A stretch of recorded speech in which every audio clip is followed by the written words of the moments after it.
September 14th is the day I was born. Growing up as one of 6 children was not always easy. My parents struggled to get by and often we went without. Much of my childhood was overshadowed by my father's struggle with addiction and a lack of stability and security for the future. By the age of 8, I had experienced being homeless 3 times.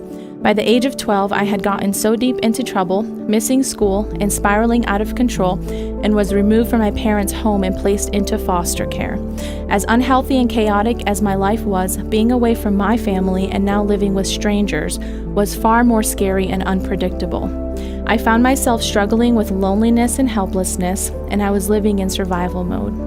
You see, my heart for the Daytona Dream Center goes back to my personal experiences, to the things I've lived through and people I've known. I have been that hungry child struggling through life and making the wrong choices.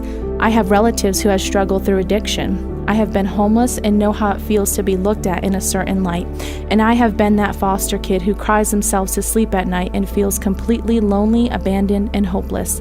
Through all of these experiences, I have been able to see how God can turn your life around and how people are placed in your path to plant seeds of hope that can make you start to dream again.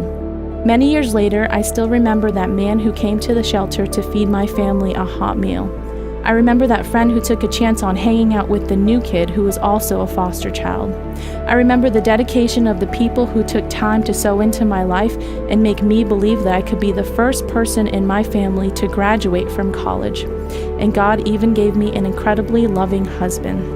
You see, the DDC is a community of people who are devoted to the betterment of people and strive to reach people right where they're at.